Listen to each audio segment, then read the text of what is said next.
This is the Coruh River in eastern Turkey, near the Russian border. It runs through an isolated mountain region and attracts whitewater adventurers from all over the world.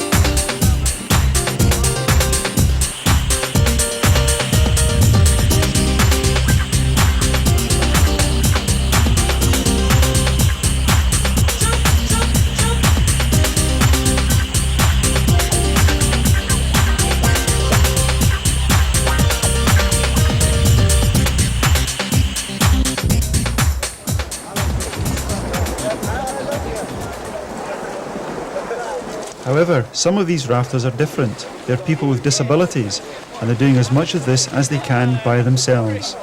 The other team members are experienced canoeists, but they've never worked with people with disability before. Many people sign up for rafting trips abroad. These people said, well, why can't we? There will be problems and benefits.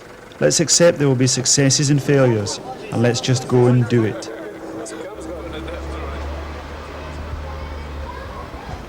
We flew into Erzurum and drove to the Coruh River. We did the river twice. The first time we started on flat water to see how each person could paddle a raft and kayak. Doing the rapids further down certainly showed us what worked and what didn't. We took all our equipment with us and camped beside the river, finishing at the remote riverside town of Yusufeli.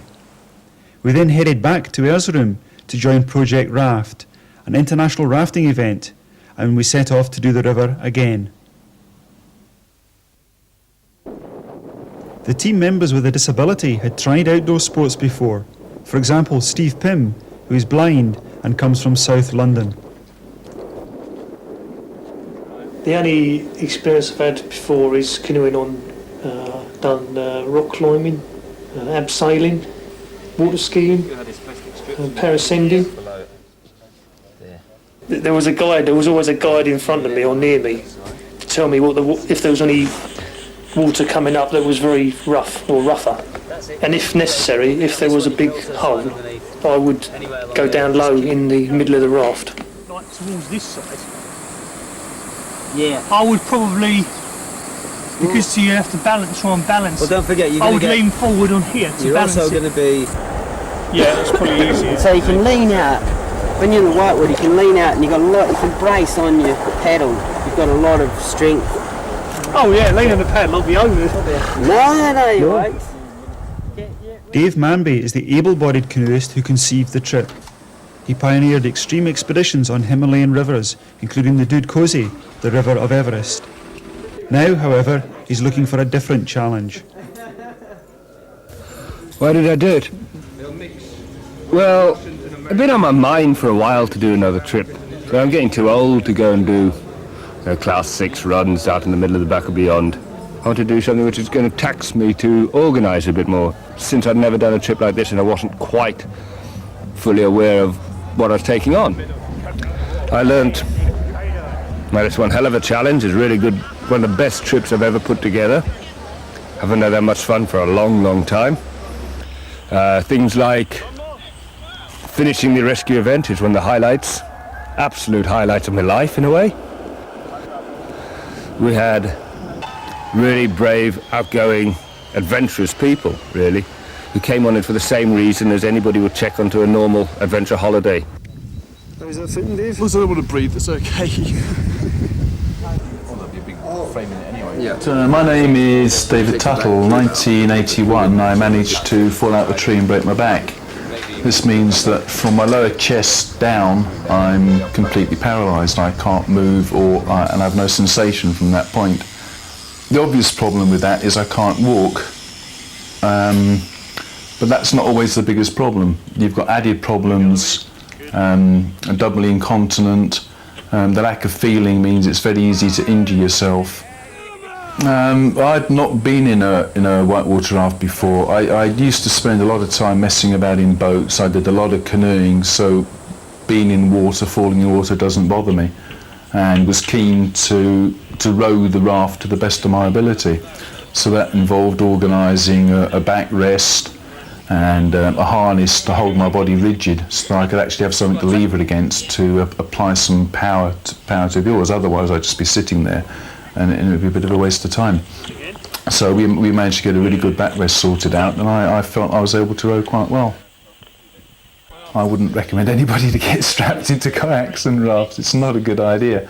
Totally confident that if the worst came to the worst and the raft did flip, I'd be able to release myself and hold my breath long enough to get out any difficulty. Good. Is that power or is that power? Sheer power. Sheer welly. That's what I call it. Welly, loads of welly. Loads of welly. Bob Boyce has had polio in both legs since the age of 5, but he's canoed for many years, including a trip on the Coruh. However, sitting in a raft poses new problems for him. Because you're sort of sitting down, it involves a lot more strength which you get from your thighs and your trunk of your body in combination. And what it means is that I'm a bit unstable sitting. Sudden movements of the boat, especially when you go through quite big waves, can just throw me anywhere. I'm diagonally opposite. You're getting Opposite, yeah. plenty of power. Engine house. We need to get some native chant going. Yes. Keith Butterworth has spina bifida and was the only non-canoeist on the trip, although he had done other outdoor activities before. I thought it was very adventurous. It was stretching me a little. It was something I hadn't really done before. I've done a bit of whitewater work on fairly calm stuff. Even with the straps sliding down. Oh, I see. Yeah. Even with the straps sliding down, I can't do anything. I suppose mainly problems of balance, but the fact that I have some power in my legs does help to some extent to enable me to anchor myself in. And I was held in by various things as well. How about the K-Max at the back? Is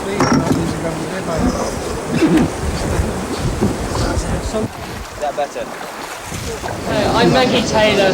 I'm disabled since I had an accident 8 years ago, and before that I was really fit, and now I have balance problems. I can't walk by myself and I can't stay upright very well, and so I need back support to help me upright, and I need foot rests, foot grips to put my foot in to keep me in one place, hopefully, on the raft.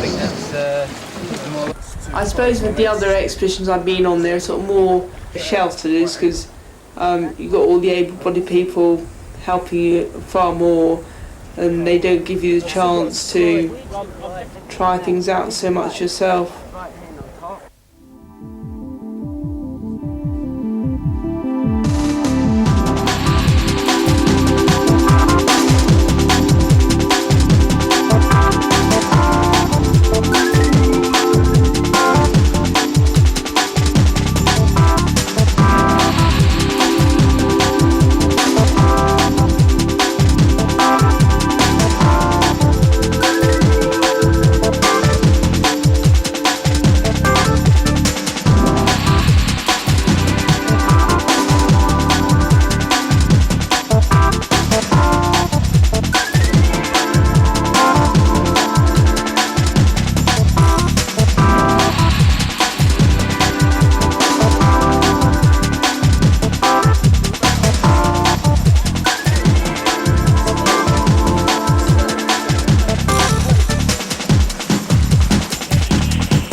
So I don't mind going in. I've already been in twice.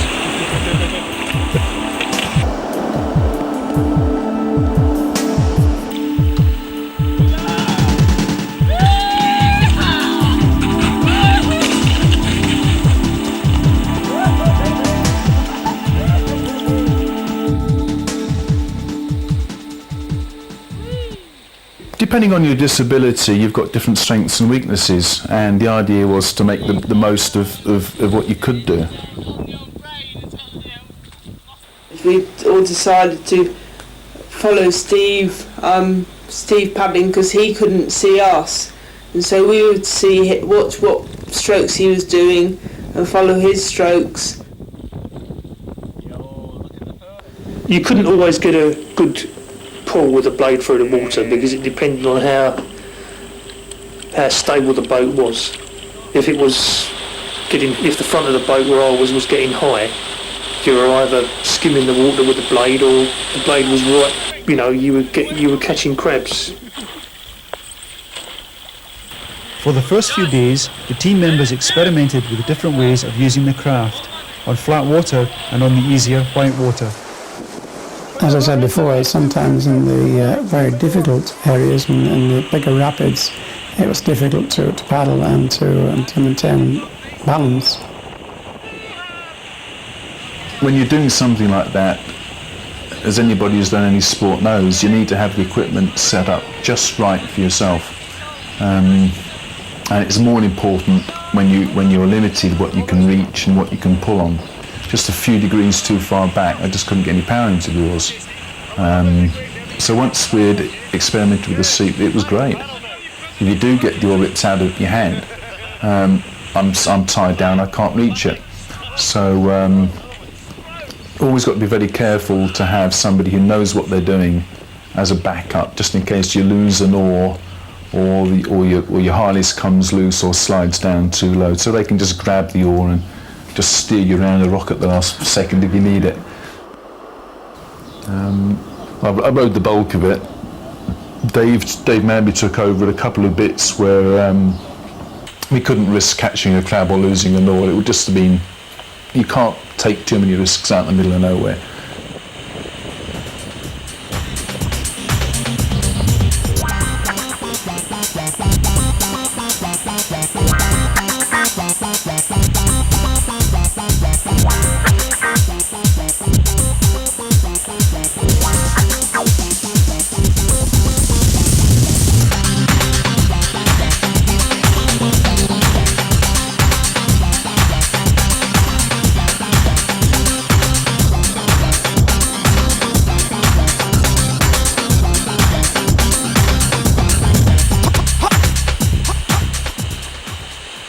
The trip had to have humour, else there's times you could have completely pulled your hair out. I mean, there were times when you got very frustrated, where sometimes you just felt like saying, for God's sake, just get on and do it. Yeah, 3 weeks on a trip together on one river. They were close quarters all the time, and that was true for everybody, you know. You couldn't just jump in your wheelchair and roll off for a bit. The terrain was too harsh for that. Another challenge on the trip was the camping. However, even the flatter ground sometimes proved difficult for some team members. You know, a camping holiday in a wheelchair would be tough on its own. Without getting in and out of rafts and canoes and stuff, it's just hard work. It can be difficult for disabled people that go to the toilet. Yeah. And when you're in the security of your home or in the security of your local town where you've got the disabled loos, yeah, and you think, do I really want to come out to some wild and windy place? Because what am I going to do about that? I know it could be a real worry. What I say is, just overcome those inhibitions. Don't worry. There are ways and means. I've come up with some hilarious ways of going to the loo. Hygiene is critical. If you cut yourself, bash yourself, you've got to have the confidence that you can look after yourself. If you get digestive upsets, digestive troubles, you've got to be confident that you can either put up with the humiliation, if you like. If you're incontinent and you've got bowel problems, you've got to get on with it. I'm quite keen to let people have a go in the wheelchair. These guys on the trip are, well, they're athletes. They are fit and they are strong and they are very well coordinated. And I was interested to see how well they'd be able to get about in it. And they were interested to have a go as well. So I think they found it a little bit more difficult than they thought. The wheelchairs are very individual and you set it up to suit you. And the way I have my chair set up, most people would consider that it was very unstable. If you lean back too far, you land on your head. But that allows you to be manoeuvrable. It's like a high performance setup. If it's something's high performance, you're not used to it, you're going to become a cropper.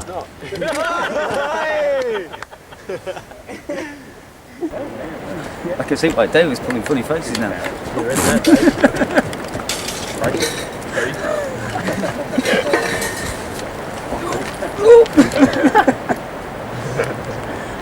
Help! Come on, Donald, help me! Oh, cheers! Come on, Clive. Okay. Come in close, Clive. Come in closer. Now look at this wonderful sauté potatoes. Superb fresh ingredients. And we have the salmon ready next to it. Just keep him warm. In a minute, we're going to stick the potatoes onto the salmon, sprinkle the cheese, and hey presto, Clive. And where's me wine, Clive? That was only the slurp. Good. That's brilliant.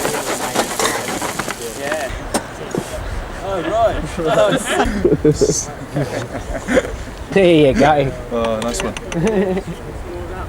How's that, Dave? That was needed. Hey, Captain Bob, I understand there's no milk left, so what are we using?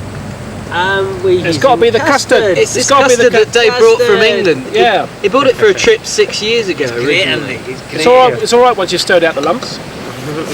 I am spinning. Get me out of here if you can. Heaven help me. It's a long, long way to Tipperary, and we're done fasting. 2, 3, 4. Sometimes, for some people, getting up in the morning can be hard. Tuttle! So get up! Over breakfast, the team discussed how the people with disabilities could paddle kayaks on the river. On the Turkey trip, it was just an ideal balance, as I can remember, yeah. I didn't have any problems with anybody. It was ideal balance. I didn't at any time feel that I was being talked down to. People who have rafted on rivers know what they're talking about. I listened to them. They listened to me about what I needed in the way of backrest and such like. Yeah, it was ideal. Just have a little piece of string just around there and just... I found that the hardest thing was trying to put yourself in their position. Like, it's very hard if you've got the use of your legs to actually understand just the actual physical differences, you know, the fact that you can't like put your toes under things and hang on and, you know, use your legs to brace yourself. So what you had to do was like, you had to listen to them. I mean, you could give them ideas, but you just had to listen to what they could actually do. And if you didn't, it wasn't going to work. So it was a good learning process for, you know, for everybody, I'm sure. Bob Boyce, his arms and his shoulders are huge, his muscles are huge. You don't realise that his legs are sort of spindles because of his polio. And so you don't realise that actually he's trying to sit in this kayak in this middle of this rapid, and the boat is being thrown around where everybody else just flexes the muscles in their leg and braces on the thigh braces. And Bob is actually bouncing around in there like a pebble in a bucket. And my legs, I've got my knees up in the knee pad areas, and my legs are at a more natural angle here. So hopefully my feet won't go to sleep. Good. I hadn't been on a river since my accident, so I was quite excited about getting onto moving water. I've not paddled one of these topolinos before. I tend to call them topolino locks. So sliding off into the sea locks, great, I'm canoeing again. Super. There's the obvious danger of getting swept into rocks if I fall out. I can't manage breaking in and out of the current because I can't lean my body. If my body gets 2 degrees off vertical, I can't sit it back up again without leaning on the paddle. The main problem of getting out of the boat is if I get jiggled around in a certain way, my body goes rigid to spasm. And what you normally like to do in the boat is you somersault out forwards. And if your body's gone rigid, that's straight, you can't. I think the double topolinos are great to paddle in. It gives you quite a bit of confidence, partly because they're very stable, or give you the impression of being very stable, and partly because there is someone alongside you. And I think particularly for people who maybe haven't done a lot of kayaking before, that's quite important.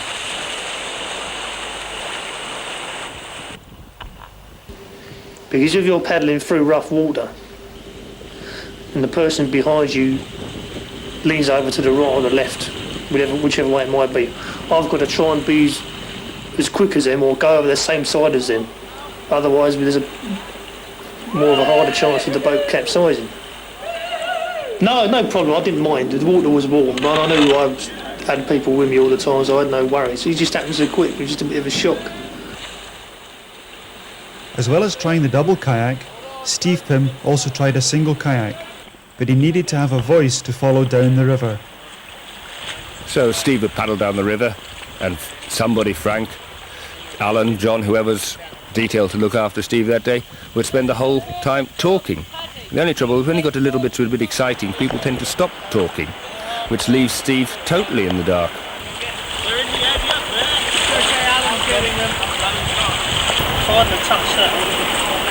You didn't have the right instructions. I did know, the instructions were fine. Thank you. No, you wouldn't have gathered. Good swim, Steve. Need your help to excellent swim. Did you see it? Yeah, man, I was right there. And it's really nice paddling in a double boat where you got reasonably good paddle in the back, so very good. A reasonably good paddler. Who's that, Alan? Oh, it's that one. Oh, is it this one, is it? No, I can't paddle. Okay, who's blaming That mate? one It's Maggie. Okay, it's Maggie. Maggie's the paddler, right? And just to have the confidence that if you tip a tiny bit, you're not going to go for a swim.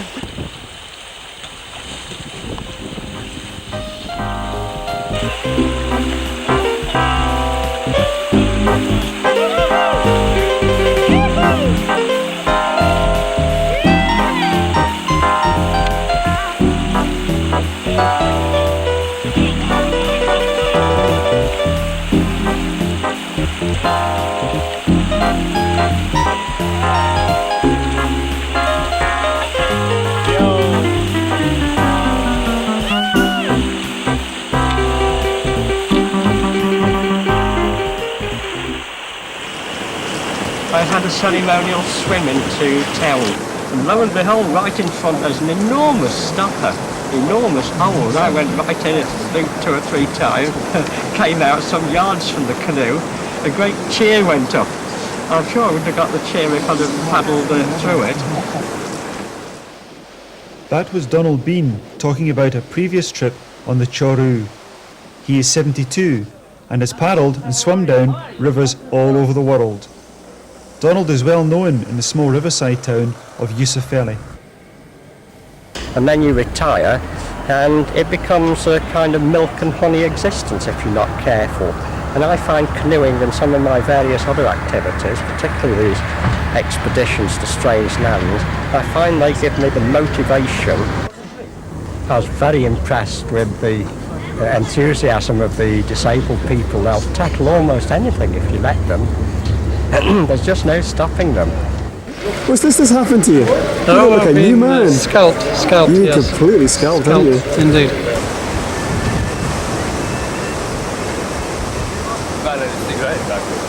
Mixed emotions being back on white water. If I hadn't been a canoeist before, I would have found it far more exciting. There's always that hint of frustration that, oh, I used to be good at this. But despite that, I really enjoyed it. It was that stage where I was thinking, I wish I hadn't had my accident and wish I could still canoe well. It's just something you accept. Sure. But it's something you sort of feel every so often. You just think, why did you have the accident? I'd be really gutted. I'd be pretty devastated. I mean, I'm sure I would, definitely. Actually, after going on that, it kind of opened my eyes as well a little bit. You know, you just thought like how fragile your body is and like how you should look after it a little bit more. Jib Ellison is the organiser of Porject RAFT. You know, I mean, as a river runner, as somebody who takes risks on a regular basis, you know, sometimes you tend not to think about the possibilities. And if I ever, you know, when I do think about it, it's like, oh my God, my life would be over if I was handicapped. And for me personally, it was very inspiring, and I think for everybody. They really, really added a lot to it just through their courage and will. The next day, we headed back to Erzurum for for the opening ceremony of Porject RAFT, an international event with 1,000 competitors. The paddling we had done in the last 2 weeks was good preparation for a demanding series of events, held on different rapids along the length of the river. Porject RAFT, being in an international whitewater rafting championship, was actually very interesting because competing against people who are really seriously interested in speed and going out and winning all the events. The original event, 3 years before, had been between Russians and Americans, and therefore the word RAFT stood for Russians and Americans for teamwork. Who was the name of the team in Porject RAFT? Team Daft. Team Daft. Disabled and finely tuned. When a group of people from all over the world work together, have a belief together, want something to happen, that it can. I thought that on the whole Porject RAFT was very good. It was good to meet team members from other countries. The camaraderie, the getting together was very good indeed. And yes, I think that was an important aspect of it for me to meet people from other countries and to get involved in what we're doing. Everybody was just in it together. And we knew we didn't have a cat and else chance to win anything. That we just took part and we did our best. And they accepted us just like anybody else rather than being disabled. Although we were like disabled, they could see that. Thought, yes, why not? We didn't joke about people's disabilities in a cruel sense, it was just in a conversation that, one night Steve Bim had a slight problem with diarrhoea. About 2 o'clock in the morning I wanted to go again. So I got up, went to the tent next door to me, and there was Ross and Frank in there was asleep. Just undone the zip, and I just tapped one of them and I said, "Look Frank, you've got to take me over there, I'll never make it." So he just got up, we went over there, and I just about made it. It was desperate. It's 4 o'clock in the morning and you're blind, Steve. So I doubt if there's any women who really mind. So I stood outside, Steve went in. A few seconds later there was this squeal. I'm amazed by these people and what they go through. Nobody even knows it at all. They make it look so easy.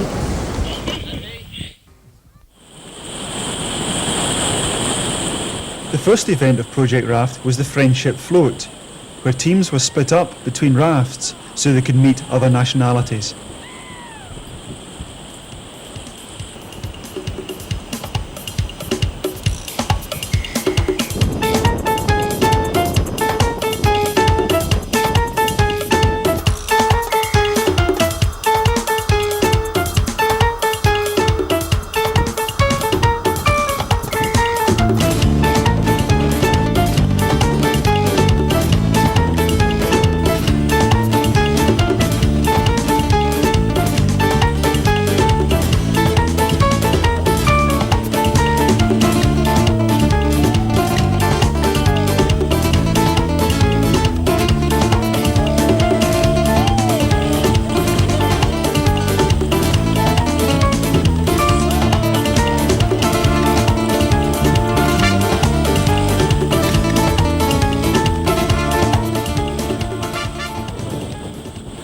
The next competition was river orienteering, where Dave Manby had an original approach to the event. We cheated, we used oars. Rather than that, we competed on equal levels, to the extent that on the orienteering event, alright, we had an advantage. I knew where all the points were. I set the darn course. So, but this wasn't cheating, this was just local knowledge. The thing about the orienteering event was that it allowed everybody to do something. We parked the wheelchair up beside the river at an exit point, got hauled out the raft and plonked in the chair and battered up the track, came flying down again. It's hot. Damned hot. It's alright to go hot, downhill. wet and sticky. We took Steve Bim and we ran the 2.5 kilometres up over the bridge around the road and climbed out onto this castle. We're like 300 feet, scrabble drop. Oh Christ, I'll never forget it. And a couple of times I fell down rocks and grazed on my legs, and I just carried on running, and it was all sort of timed. I was running up cliffs and down cliffs and climbing over fences. And he came back with numerous scratches and grazes where he'd gone up some very rough terrain to get to one of the checkpoints. He came back with a big smile on his face.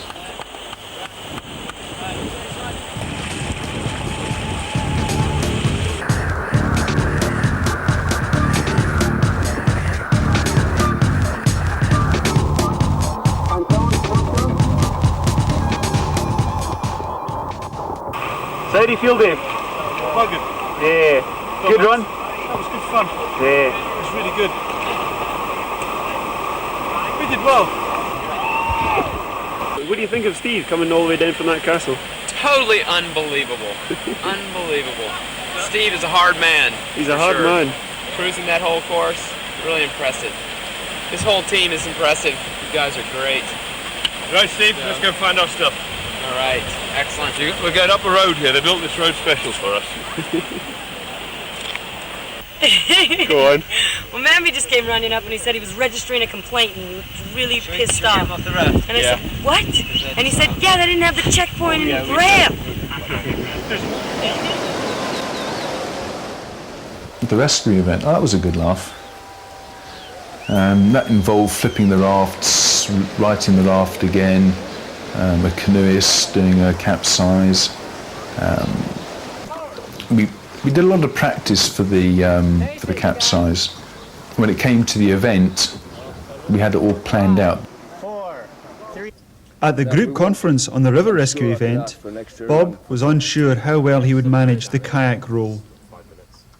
I'm fairly conservative. Since I don't roll very well, I'm fairly conservative, and I choose to avoid the holes and large stoppers. Over the years, because I've been pulling the old strap to get the spray deck off, it's become a bit of a mental thing as well. Yep. And it's a bit of a pain. I just don't have enough confidence just at the moment. Yeah. So you're clear of the raft. Me and John will flip it. You're clear, hanging on the rope. Sound all right to anybody? Okay.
Do you think there were any parts of the competition that would be really out of bounds for handicapped people?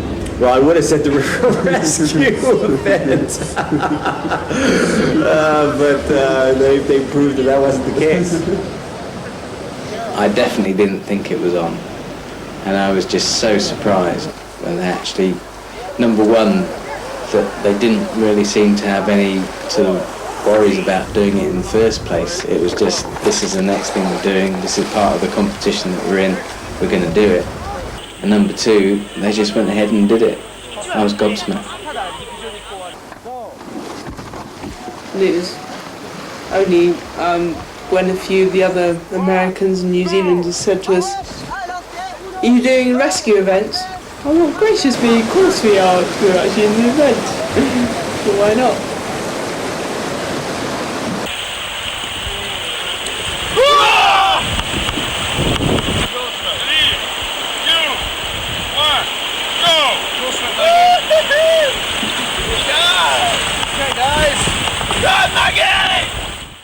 Oh, we had a big problem of trying to work out who and how to do the event.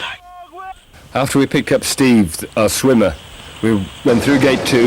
We'd planned to miss gate 3 and take the penalty on it, hit the eddy, flipped the raft there, sorted everybody out, and then went on back through the gate 4, flipped the raft back again, put everybody back in the raft and finished the event. Things didn't quite work out that way. Bob nearly rolled. We didn't quite come up, so Alan got a bow rescue to him and he came up on a bow rescue. Well, the water was very shallow, which I weren't expecting. I thought it was going to be a lot deeper than that. So I was just sitting on the floor. Flipped the raft over and like, everybody just like dumped onto the ground. Like picked it up to say, "Oh no, you're all right." I think I just pulled up from the water. I don't remember getting in. I think somebody just pulled me up and threw me in. You could just watch the whole crowd running down the bank to watch it all happen. The finish was everybody gets out the boat and grabs hold of the finished pole when everybody has hold of the pole. Since we were the last boat, I just took the slight liberal attitude to the rules and took the pole to the boat. Bob, he crawled up the bank. He got out of his boat, he'd been the kayak paddler, and he got paddled to the bank. People came down to help him and he said no, and he just got out of his boat. No stick, so he just crawled up until he got to the pole. Because you could hear the cheering from miles away. Typical me, I got out the wrong side, or nearly, and somebody said to me, no, the wrong side, Steve, the other side. I was thinking, why is everybody making such a fuss? But afterwards you sort of realised a disabled team has done the hardest event. Everybody was really amazed that we did it and cheering like anything as we got to the end. There were a lot of spectators. There's quite a big event. There were a lot of people there. And there was a lot of cheering and clapping and yelling and screaming going on. The atmosphere was fantastic. That was one of the parts of the trip that sticks in the memory. Oh well, awesome run, mate. That was beautiful. After the rescue event, the whole of Porject RAFT moved campsite downriver to Yusufeli. The next event was the river race, held over 5 miles of rapids. After nearly 3 weeks on the river, we were now gelling as a team.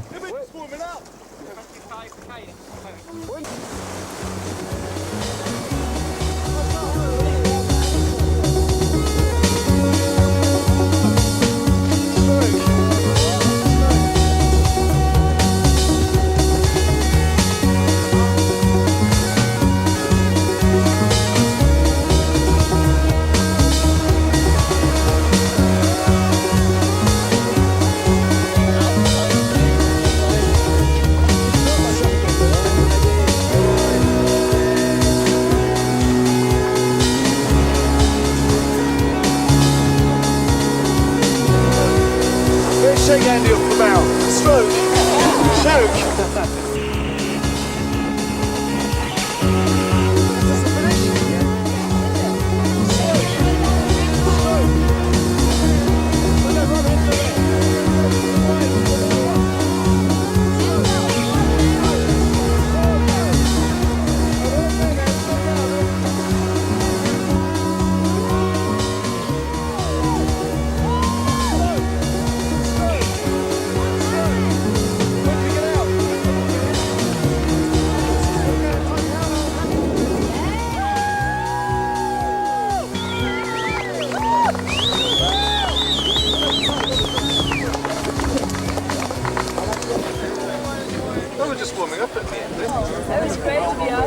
We were getting all the lines right, we didn't hit anything in the spot.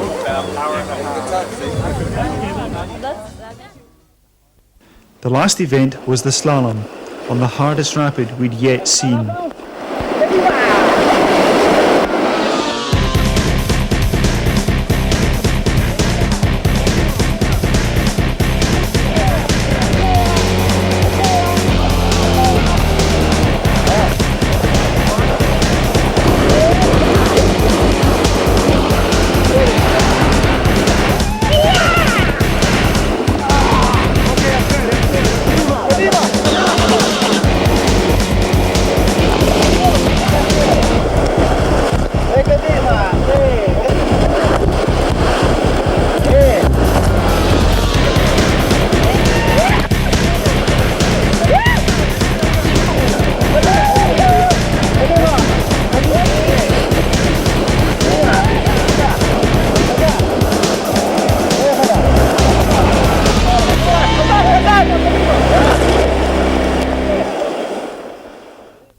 After 3 weeks of constant activity, the team were all getting tired, and so we passed on the practice day. The slalom had several classes for raft, kayak and catarafts. I decided I'd like to do the slalom course event in a cataraft, and then of course when the time came, the question arose, what about a partner? And nobody seemed to want to come with me. So anyhow, in the end I twisted John's arm and he agreed to partner me. He'd never been on one before at all. And the first time he got on was when we had 2 or 3 minutes to actually start the event. He said, Donna, how do you get out of these things if they capsize? I said, John, I haven't a clue. We'll just have to play it by ear and see what happens if we do come out. And yeah, we had a perfect first run. Did ever so well. For the second run, it was calamitous. Gate 3 was hell. Yeah, it was like really poor over on like the river left of it, and then towards the river right, it was kind of more of a hole. Did 2 or 3 loops and got thrown out. I swam to gate about number 12 before they got me out. I'm like, kick, Donald, kick, kick! And Donald's like, this is great! I saw you going up against that rock on the left. I'm like, hold on, Donald! And you're going, Donald! Donald's just floating away, smiling, not going to let go of your boat. More exciting swimming down than catarafting down, but poor Johnny got his leg trapped. Damn Catamarans! Yep. Flipped out in the stopper. Yeah. My leg was trapped in the catamaran. So and eventually just worked it out. But I think in the end it'll do his character some good. Yep. Feel some pain. Amputation. Say that again, Steve. Amputation.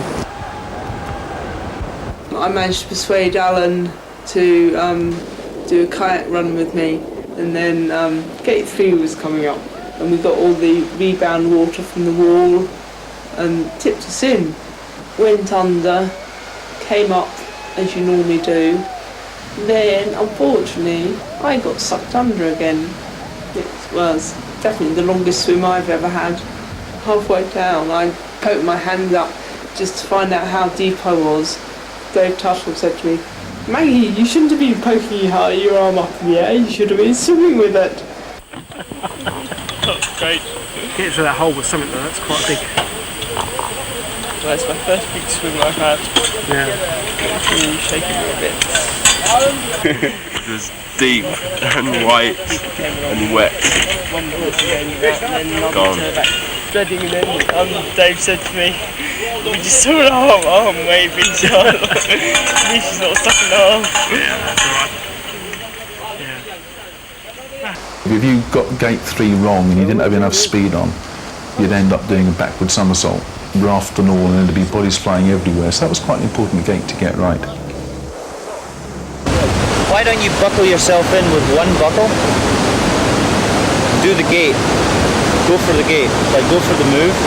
I don't mind going in with my legs are free, but it's not a good idea to put Keith Maggie in there. Yes, I think that was one of the real highlights. That was the sort of stuff that I'd gone to do. I think apprehensive, possibly more than frightened. Particularly when I found out that the team that had gone down prior to us had flipped.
It was crowded in there, people were like, didn't really know what was going on. Well, you know, there was commands coming from everybody. Knew full well we could have done better if we'd had one person calling out. We hadn't practiced the day before. It was hot, as down in the gorge. When it's hot, it's much easier to get quickly tired.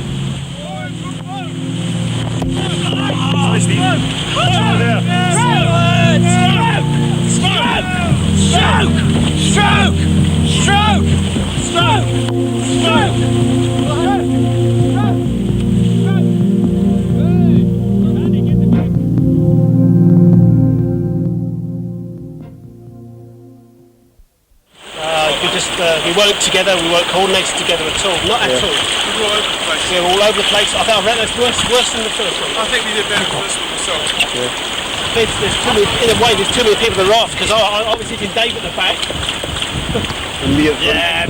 Despite the disappointment, I looked back at what the team had been like when we first did the river. The fact that now they were prepared to tackle this hard rapid showed what they'd achieved in the previous 3 weeks. We should have been reasonably happy that we were there, we were on the water, we managed to get down in one piece and get a few gates. But because we've been on the water a few days, we knew we could have done better.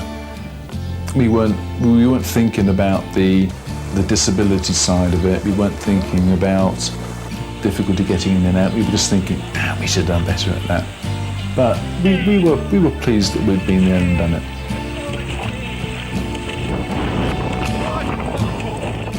Still, one more event to go. Bob and Dave in the dual kayak.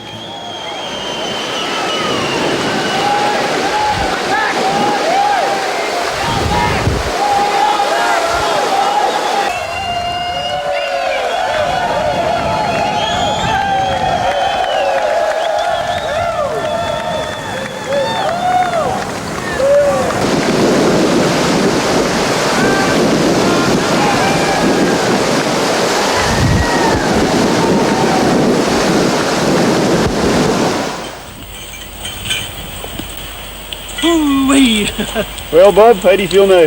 I feel very much happier. Now that was a run worth having. That was great. That was a run worth having. It was well cool at the top.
Good thing is that being disabled, I like the outdoor life, I like mountains and rivers, and if I could walk, I'd love to walk all over them and go walking, but I can't. So the next best thing is to get in a craft that takes you down through the valleys and the mountains, because you get away from people just as good as walking you would, and you see some fantastic scenery of the world. Excellent. And that's amazing.